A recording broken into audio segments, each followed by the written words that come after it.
Bhagavad Gita, 3rd chapter, 23rd and 24th श्लोक। यदि अहं न वर्तयं जातु कर्मण्य इन्द्रतः मम वर्तानुवर्तन्ते मनुष्य पार्थ सर्वशः उत्सीदेयुरिमे लोका न कुर्म कर्म चेदहम् संकृष्य न कर्ता स्यामुपयान्ति मिमा प्रजाः। श्लोक कहता है क्योंकि मैं नियत कर्मों को सावधानी पूर्वक ना करूं तो हे पार्थ यह निश्चित है कि सारे मनुष्य मेरे पथ का ही अनुगमन करेंगे। यदि मैं नियत कर्म ना करूं तो वे सारे लोग नष्ट हो जाएं। जब मैं अवांछित जन समुदाय वन संकर्षण को उत्पन्न करने का कारण बनूंगा और इस तरह संपूर्ण प्राणियों की शांति का विनाशक बनूंगा। तो भगवान बता रहे थे, सबसे पहले भगवान ने एक श्लोक बोला यत यत आचरति श्रेष्ठा, कि जैसे जैसे श्रेष्ठ करते हैं वैसे वैसे ही सभी बाकी लोग भी करते हैं।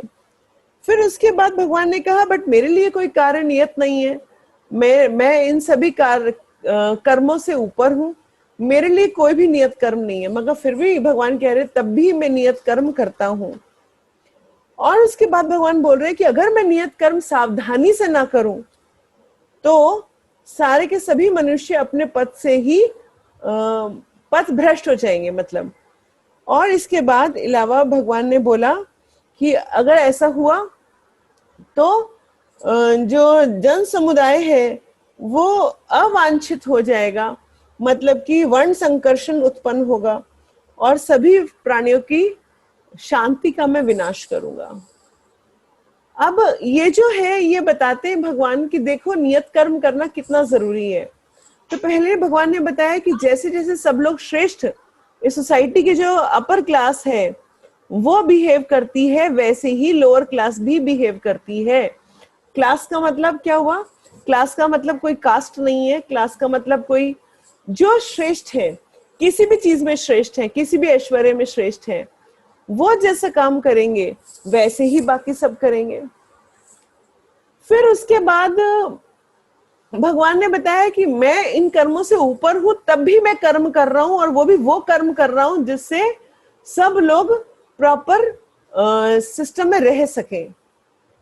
अब इसके बाद प्रभुपाद ने क्या बताया इस श्लोक में? प्रभुपाद ने बहुत ही इंपॉर्टेंट चीज बताई है, अनुकरण और अनुसरण। प्रभुपाद कहते हैं कि भगवान को अनुकरण करना पॉसिबल नहीं है। जहां मर्यादा पुरुषोत्तम राम आए थे तो भी हम उनका अनुकरण में कुछ पोर्शन अनुकरण कर सकते हैं, जैसे उन्होंने अपने माता पिता की सेवा करी, अपने पिता की आज्ञा मानी, जिस तरह से वो अपने फ्रेंड्स को ट्रीट करते थे, जिस तरह से वो अपने सेवक को ट्रीट करते थे, वो सब हम उनकी क्रियाओं से समझ सकते हैं, जान सकते हैं। मगर भगवान कृष्ण को अनुकरण करना पॉसिबल नहीं है। अनुकरण मतलब कॉपी। कॉपी मतलब कुछ लोग बोलते हैं अरे भगवान ने रासलीला की हम भी करेंगे, भगवान करे तो रासलीला, हम करे तो करेक्टर ढीला। ये जो सब बातें लोग करते हैं तो ये सोचते हैं कि कुछ लोग बोलते हैं कि अरे कृष्ण की तो इतनी सारी पत्नियां थी, अगर हमने 2-3 रख ली तो क्या हो गया? तो क्या हम कृष्ण को अनुकरण कर सकते हैं? आंसर इज नहीं। तो प्रभुपाद कह रहे हैं तो सबसे पहले कृष्ण भगवान को अनुकरण करने से पहले जरा गोवर्धन उठा के खड़े होइए, है ना। अगर आप चलो बस की नहीं है गोवर्धन उठाना, कोई बात नहीं, आप एक काम करिए, एक टेबल खड़े हो जाइए उठाकर 7 दिन। अरे वो भी नहीं कर सकते, चलो एक काम करो, 7 दिन हाथ ऊपर करके खड़े हो जाओ एक ही जगह पर, और वो भी नहीं 7 दिन खड़े हो जाओ एक जगह पर, सिर्फ खड़े हो जाओ। पॉसिबल है? नहीं है, पॉसिबल ही नहीं है ना। आप बोलोगे नहीं आधे घंटे बाद तो मुझे वॉशरूम जाना है। तो भगवान को जब हम कॉपी नहीं कर सकते तो क्यों ऐसा करते हैं कि हम एक चीज में कॉपी करेंगे, दूसरी चीज में कॉपी नहीं करेंगे?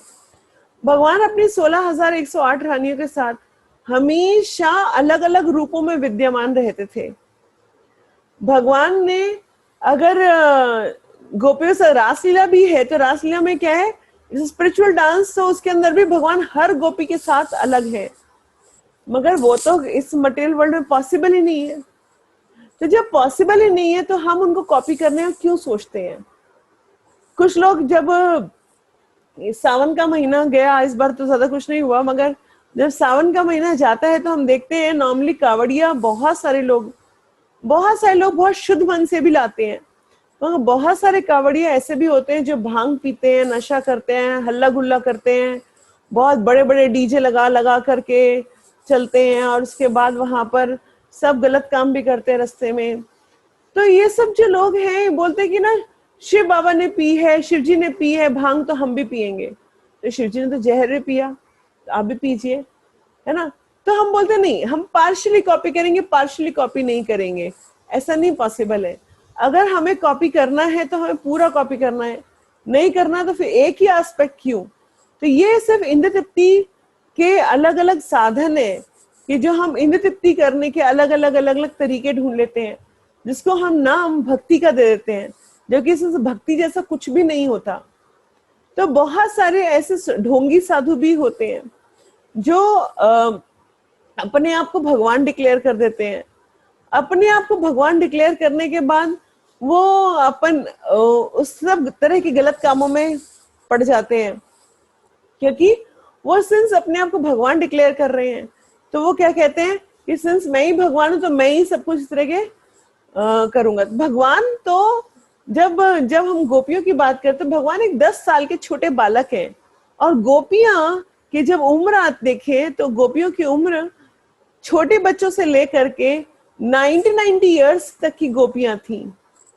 तो आप समझ सकते हैं उनका वो जो प्रेम भाव था, वो हम अपनी गंदी आंखों से देखते हैं तो हमें गंदगी नजर आती है, मगर वो जो प्रेम भाव है वो एक निर्मल प्रेम भाव है जिसके अंदर कोई भी गंदगी नहीं है। इसीलिए हमारे को भगवान की कभी भी जो बड़े होने की जो लीलाएं हैं राधा रानी गोपियों को, उनको हमें नहीं ज्यादा पढ़ना सुनना चाहिए, क्योंकि अभी हम उस स्तर पे नहीं है कि उनको हम समझ सकें। क्योंकि जो इस तरह की बातें करते हैं उनके मन में खुद के अंदर लस्ट होती है, इसीलिए वो जो बोलेंगे वो भी लस्ट के साथ ओतप्रोत करके होगी। जैसे कि मैं आपको पिछले एक आधी क्लास में बता रही थी कि जब गोपियां भगवान की शिकायत करने आती थी, माखन चोरी लीला करने थे, वो बिल्कुल वैसे था जैसे पंछी एक मीठे फल को अगर चख जाता है तो वो और मीठा हो जाता है ना। तो बिल्कुल वैसे ही गोपियां जिनके हृदय में सिर्फ प्रेम भरा है, वो भगवान की लीलाएं जब गाती थी तो उसके बाद वो और मीठी हो जाती थी।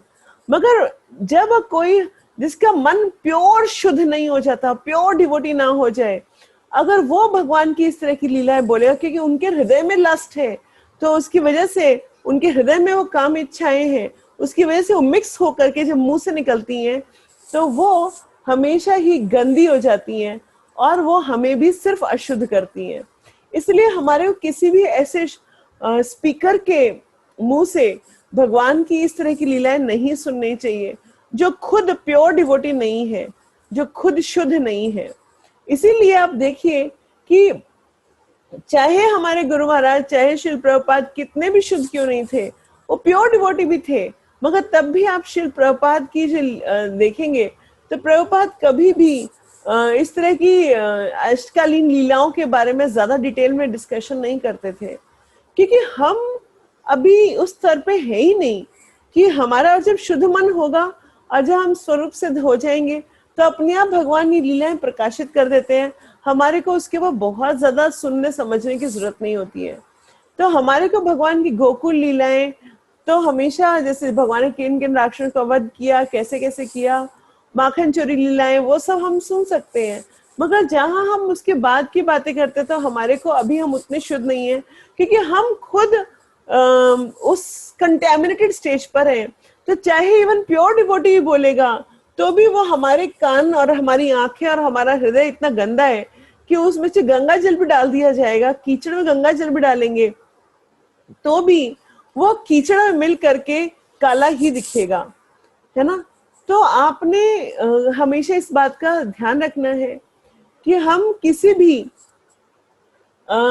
इस तरह की चर्चाएं ना सुने, जहां पर अभी हमारा स्तर ना हो।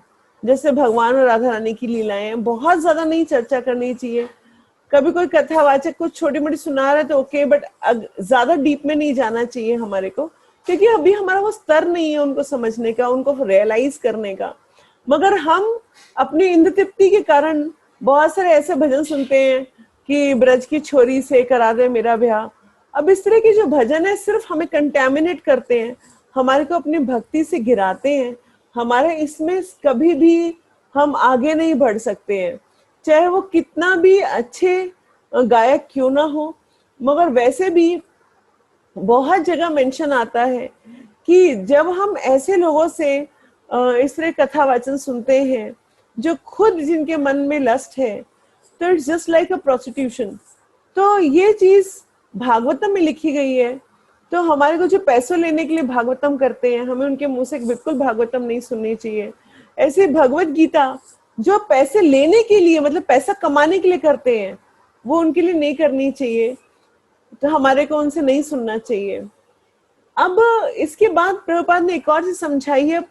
अनुकरण के बाद आता है अनुकरण नहीं करना, पर अनुसरण। अनुसरण, जैसे अभी वर्ड आया था कृष्ण अनुशीलनम, वो अनुशीलन अनुसरण एक ही वर्ड है, उसी से बना है। तो अनुसरण का मतलब होता है कि भगवान की इंस्ट्रक्शंस को फॉलो करना, भगवान ने जो कहा है उसको मानना। तो हमें क्या करना है, हमें भगवान का अनुसरण करना है। हम भगवान का अनुसरण कर सकते हैं क्योंकि भगवत गीता हमारे लिए बोली गई है। जो उसके अंदर लिखा गया है वो सब हमारे लिए है। हमें उसको फॉलो करना है और अपनी लाइफ सुधारनी है। हमारा अपना प्योरिफिकेशन करना है। धीरे धीरे धीरे धीरे जब हमारे मन से बुरी चीजें निकलना शुरू हो जाएंगी, जब हमारा मन शुद्ध हो जाएगा, उसके बाद हम इन सब चीजों से बाहर आ जाएंगे। हम इन सब चीजों से इन सब चीजों को छोड़ करके हम बाहर निकल आएंगे, जिसके अंदर हम मतलब शुद्धिकरण की तरफ आगे बढ़ेंगे। तो हमें क्या करना है, हमें भगवत गीता की टीचिंग्स को अपनी लाइफ में लाना है। हमें कॉपी कैट नहीं करना, हमें शिव जी को कॉपी नहीं करना। शिव जी कितने अच्छे भक्त हैं, कितने वैरागी हैं, कितना ध्यान से वो जप करते हैं, कितने ध्यान से भगवान की सेवा कर रहे हैं। हमें उस एस्पेक्ट को लेना है, हमारे को उनकी शिक्षाओं को लेना है, ना कि हम उनको कॉपी करना शुरू कर दें। ऐसे भगवत गीता को हमारे को भगवान ने जो हमारे को इंस्ट्रक्शंस दिए हैं वो कॉपी करने हैं। हमें भागवतम के अंदर कितनी सारी डिवोटीज की लीलाएं हैं, हमें उनको समझ करके उनको समझना है और उनका स्तर अचीव करना है, हमें कॉपी नहीं करना है। तो हम सबको अनुसरण करना है, अनुशीलन करना है। हमारे को भगवान को कभी भी किसी भी तरीके से कॉपी नहीं करना चाहिए। तो ये आज के श्लोक का सार है। भगवान ने कहा है कि देखो मैं भी अपनी ड्यूटियां पूरी करता हूँ, जो कि मेरी कोई ड्यूटी नहीं है, तब भी मैं ड्यूटी पूरी कर रहा हूँ। क्योंकि मैं इसलिए कर रहा हूँ ताकि सब लोग शांति से रह सके और इस मानव समाज में एक सिस्टम बना रहे। जैसे वो अगर क्षत्रिय के रोल में आए थे तो उन्होंने अपना क्षत्रिय का पूरा जो क्षत्रिय का रोल होना चाहिए, भगवान का तो कोई ड्यूटी नहीं है, मगर फिर भी जो क्षत्रिय का रोल होना चाहिए उन्होंने निभाया, है ना। अगर भगवान एक बटुक ब्राह्मण के रूप में आए तो ब्राह्मण का जो कर्तव्य होना चाहिए उन्होंने निभाया।